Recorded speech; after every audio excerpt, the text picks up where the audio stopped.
tonight before we move into executive session. First item on our agenda tonight is the citizen survey as we prepare for 2021, and I will turn that over to Mr. Fearborn. And I, in turn, sir, will turn it over to Mr. Icky to present on this item. Thank you. Thank you, sir. Want to share my screen here real quick.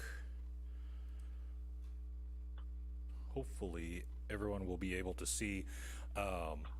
And if at any time you cannot see, or if I'm going too quickly through this, this was the document that I had emailed earlier today. It is once again time for the Citywide resident survey, satisfaction survey. Just as we have done in the past, we are contracting with ETC to manage the survey, from printing of the surveys to mailing of the surveys and collection of data.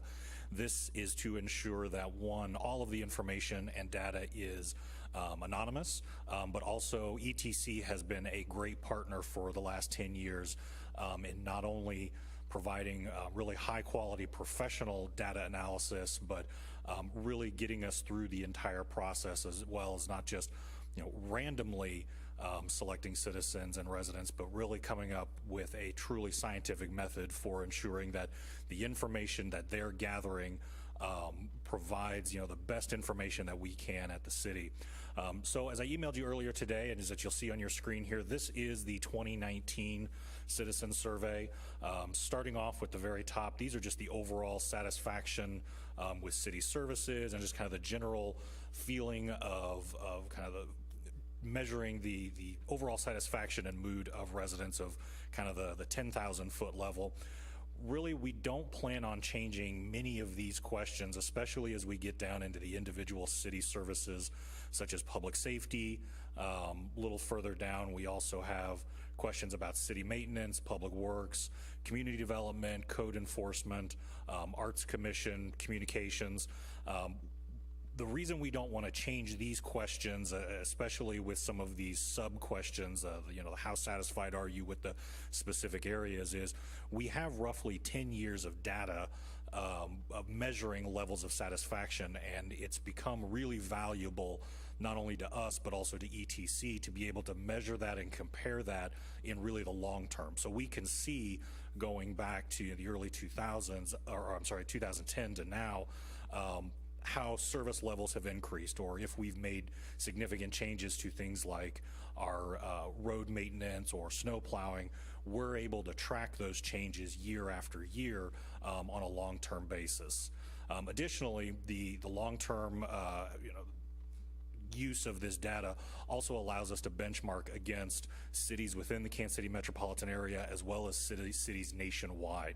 So we're really getting a wide scope of information and context when we ask these questions year after year.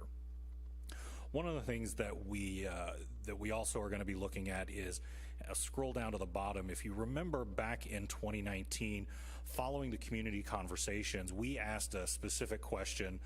There were some outcomes from that community conversation that we wanted to drill down a little bit further and see if residents wanted to give us a rank order from some of those outcomes, and that included the additional community events, bringing additional retail infrastructure improvements, and so on.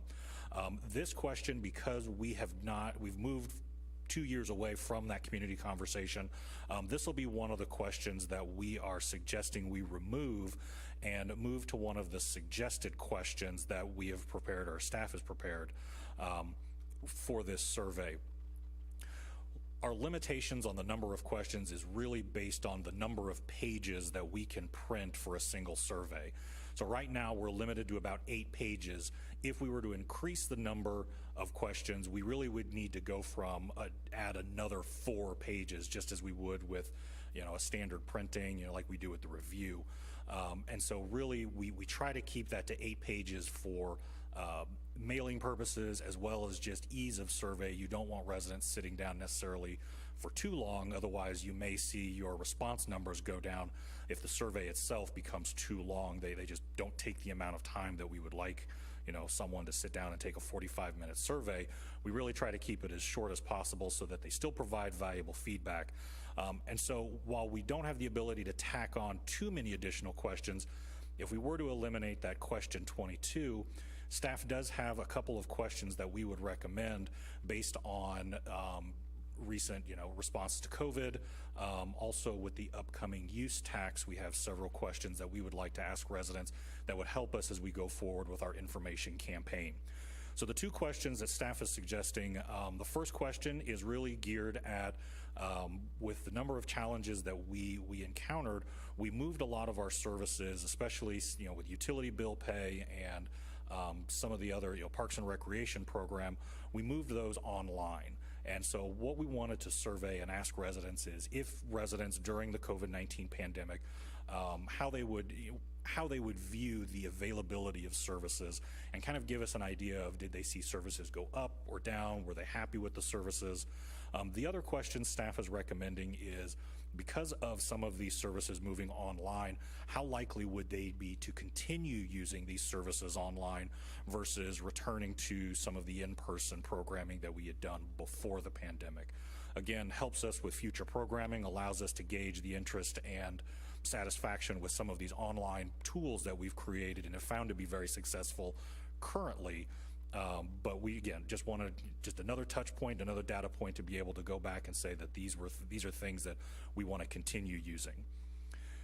The second section that we're really focusing on, and as you're aware, we are currently undergoing a staffing analysis to look at three major areas within public safety, public works, and the Parks Department for future staffing levels, and using that information as part of an information campaign for a possible use tax in April later this spring.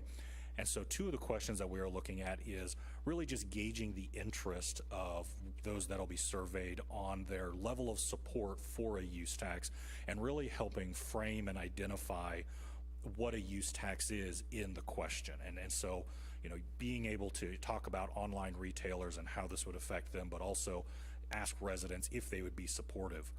Additionally, we drill down a little bit further in the second part of the question to ask if residents were to recognize, would they be more supportive or less supportive, knowing that any of the revenue generated from a proposed use tax would specifically go to police officers, public works, Parks and Rec employees, so that we can, again, hone some of the messaging and information that we'd be giving to residents to explain to them what a use tax is, and it would help us as staff so we can be more informed and developing that information campaign.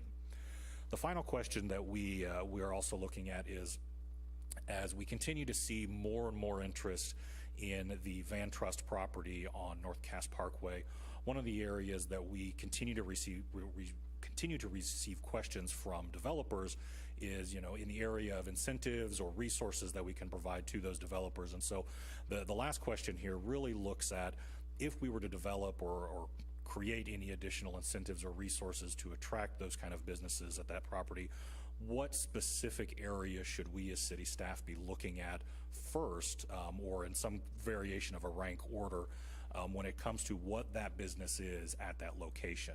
Not knowing any of the businesses that may be coming in the future right now, this would at least give us a good idea to have that conversation, that if there was a business that was more geared towards manufacturing or more geared towards high tech, maybe it's a national brand or a local startup, what would we have more of an interest in that area, so that we as staff can make more informed decisions going forward.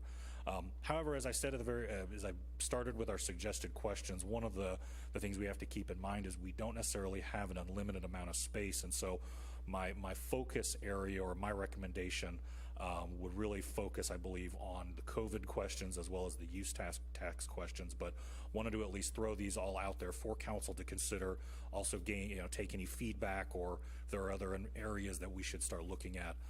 Wanted to kind of put that out on the table for everyone this evening. As we open the floor for discussion and or questions, if we're going to keep these up so you can see them, I cannot see you. So if you could please announce your name so that I can call on you to continue forward. And if a couple of you want to do it, we'll just choose who goes first and move on from that. But anyway, at this time, does anyone have any questions for Mr. Icky or the staff?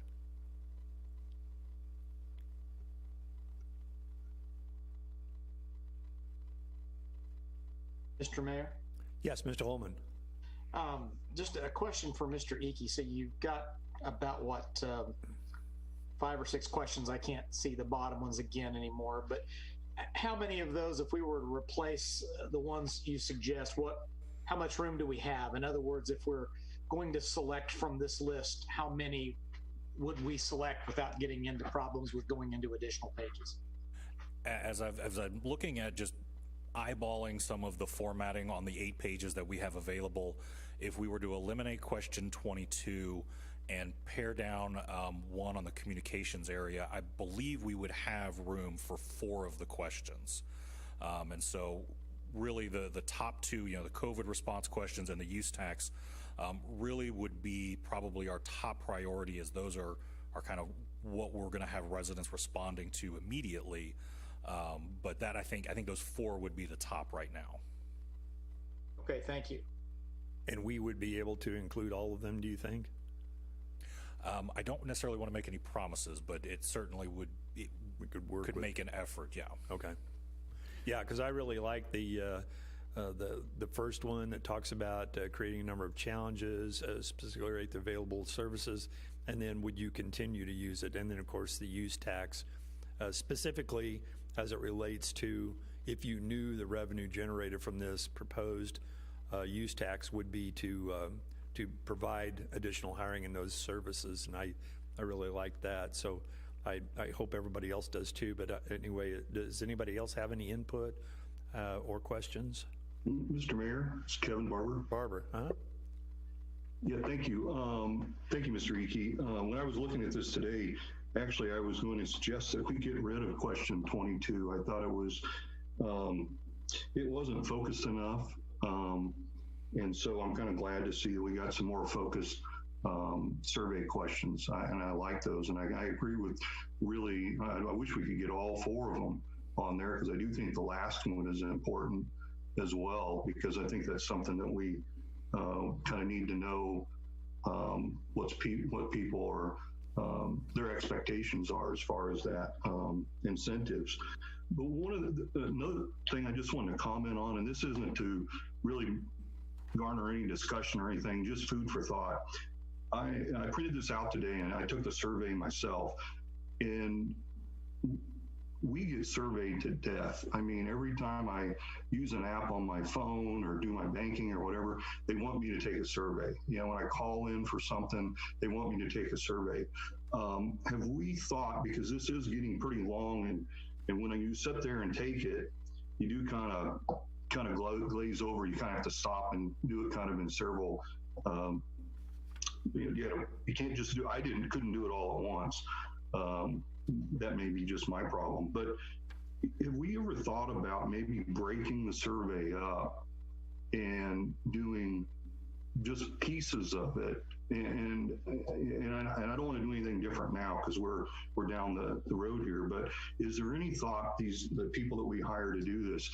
I know we have pretty good participation, but could we get better participation if we did a broader amount of people with just chunks of the survey? Is that something that staff has discussed or even thought of? Thank you. If anything, it would be 180 from that, council member. Staff is considering, this is kind of considered an optimal length as far as the amount of information that is included, the ability to continue to track over a long period of time and get the trend lines associated with what's most important. It has been tweaked in the past where items have been completely removed in order to allow for what we saw from previous surveys as far as the importance level of different topic areas. But if anything, it would be keeping this survey intact with these few tweaks, but especially after the community conversations, the possibility of significantly drilled down surveys associated with those conversations in other topic areas that come from that. Mr. Fierborn or Mr. Icky, either one. So we have a little over, and Mr. Cataretta, I assume my numbers are correct, a little over 8,000 residents in Raymore. Is it 8,500?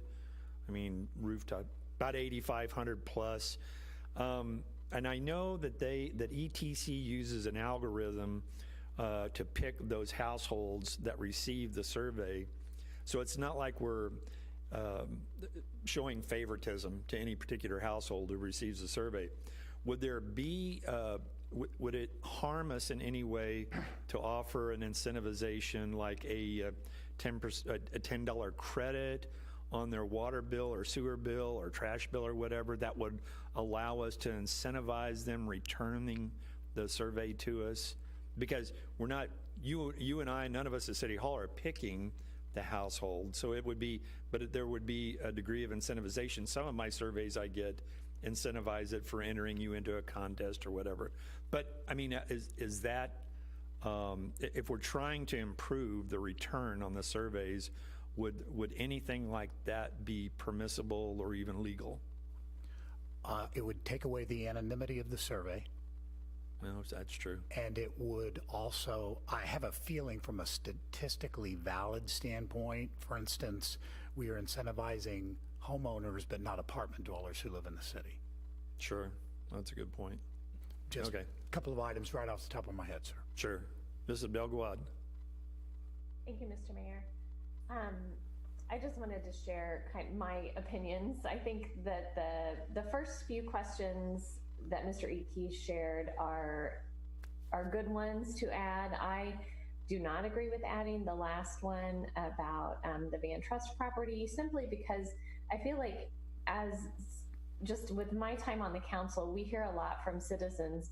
You should get this place, or you should get this place, or you should not get this place, or you should not let this business come and invite this business to come. And the reality is we don't have a whole lot of control over that. I mean, we can invite businesses, we can have conversations and encourage businesses, but ultimately I think we've seen with some other developments in town that as long as a business who wants to move in meets all the criteria, we don't really get to choose what businesses come to Raymore or don't come to Raymore. And I feel like that last question kind of implies that we have a lot more control over that than we really do.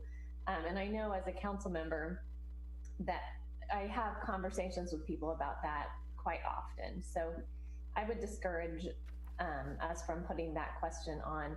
And as far as incentivizing, I feel like year after year, we've heard the company say that we always have great success with our survey. We always have more responses than what they were expecting. So while it might be nice to get a reward for doing it for our citizens, I don't feel like that's really necessary at this point. Anyone else?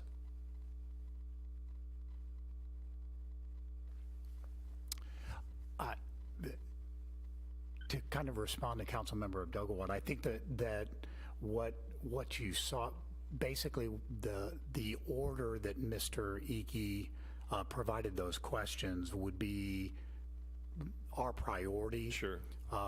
So that would be the last question, and as he's indicated, we're going to be stretching it to get to 4 questions, and there's the possibility that we are going to be able to get creative in the way we ask them as far as space is concerned, so that we can get those top 2 in. But I would see that as being the last one in, and so if I can't disagree with some of your sentiments, Councilmember. Anyone else? Okay, well, that's a lot to chew on. Mr. Eke, thank you for that that presentation. We will be getting back to the council with the final draft. Oh, okay. For you all to give the nod to. Absolutely. With those questions included, so you'll see it before it goes out, obviously, and we'll be getting with you, Mr. Mayor, to write the cover letter for it. Okay. All right. In the next item, I probably should have started off with, but what the citizen survey is very important. I just wanted to let the council know that until our city and county cases, COVID cases, show a significant and sustained decrease, I have made the decision to return to virtual meetings for city council and attend to legislative agenda items only. Our boards and commissions will also meet virtually. So let's be intentional about our actions and the precautions we take every day to stop the spread of the virus in its tracks and eliminate community spread. Our county has lost 41 people, 5 of them in just the last 2 weeks. And so please choose to wear your mask, wash your hands, and make space between yourself and others when in public. Our posters went out today, and we will be spreading those around the city to try to gain better awareness and education on the topic, and hopefully volunteerism to also use their masks. And while we do see a light at the end of the tunnel with the upcoming approval of the vaccine, we do need to take every opportunity right now to keep ourselves safe and to protect others. And I just wanted to, for those that might be listening to our work session tonight, I know you all know that. Some of you I've had individual conversations with about, and of course Mr. Feuerborn and I talk about this daily, and I hope you'll agree with me that these are the best precautionary measures that we can take, as well as showing the folks in the community that we're very serious about trying to minimize the spread of the disease. And with that, I would, unless there's something under other, does anybody have anything under other they would like to bring up at this time? If not, I would entertain a motion to move into executive session. Mayor, Mr. Townsend. I move that we move into executive session to discuss real estate acquisition matters as authorized by revised Missouri Statute 610.021, Section 2. Thank you. Is there a second? Yes, sir. I'll second the motion. Thank you, Mr. Holman. The motion been made and seconded to move into executive session. I'll do the roll call vote. Mr. Townsend. Yes. Mr. Holman. Yes. Mr. Serco. Yes. Thank you. Mr. Jacobson. Yes. Ms. Abdelgawad. Yes. Mr. Barber. Yes. Mr. Berenson. Yes. And Mr. Burke. Yes. Okay, we give us a few moments to electronically move into